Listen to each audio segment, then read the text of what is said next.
একটা বড় জঙ্গলে বাস করত অনেক পশু পাখি। তাদের সাথে বাস করত মিনুর পরিবার। মিনুর একটা ছানা ছিল, তার নাম টুনি। টুনি ছিল খুবই সুন্দরী এবং বড্ড অহংকারী। টুনির একটা ছোট্ট বোন ছিল কাকুলি। কাকুলি ছিল খুবই কালো, তাই টুনি কাকুলিকে তেমন পছন্দ করতো না। টুনি, আমি পাশের জঙ্গলে যাচ্ছি, তুই তোর বোন কাকলিকে একটু দেখে রাখিস। এই বলে মিনু বেরিয়ে পড়ে। কিছুটা যাবার পরই মিনু খুব অসুস্থ হয়ে পড়ে, আর মিনু হার্ট অ্যাটাক করে মারা যায়।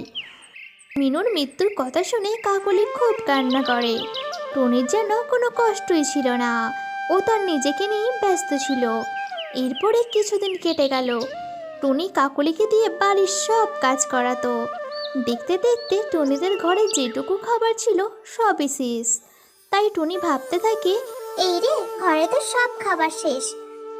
আমি যদি এই কড়া রোদে খাবার আনতে চাই, তাহলে তো আমার সৌন্দর্য নষ্ট হয়ে যেতে পারে। তার থেকে কাকলি কি পাঠাই। এই কাকলি, শোন, ঘরের সব খাবার শেষ, তুই বনে গিয়ে খাবার নিয়ে আয়। টনির কথা মতো কাকলি বনে বনে ঘুরে ঘুরে খাবার আনতো, আর টনির সামান্য খাবার কাকলিকে দিত, আর সব খাবার টুনি খেত। দিনে দিনে কাকলির প্রতি টনির ব্যবহার খুবই খারাপ হতে থাকে। কাকলি খুব কান্না করে। মা, আমার যে খুব কষ্ট হচ্ছে, দিদি যে আমাকে একটুও ভালোবাসে না। তাই কাকলি একদিন মনের দুঃখে বাড়ি থেকে চলে যায়, আর যেতে যেতে অন্য জঙ্গলে পৌঁছে যায়। কাকলি একটা নদীর ধারে বসে থাকে। ওখান দিয়ে একটা কালো নামে একটা কাক যাচ্ছিল। কাকলিকে দেখে কালুর ওখানে যায়। কে তুমি? এই নদীর ধারে একা বসে কাঁদছো কেন? কাকলি তখন তার সব কষ্টের কথা কালু কাককে বলে। আমারও এই দুনিয়ায় কেউ নেই, শুধু আছে একটা ভাঙা ঘর। তুমি কি আমাকে বিবাহ করবে? কালুর কথাতে কাকলি রাজি হয়ে যায়। তারা বিয়ে করে নেয়। এইদিকে টুনি সারাদিন আর কোনো খাবার পায় না। ধীরে টুনির রূপ নষ্ট হতে থাকে।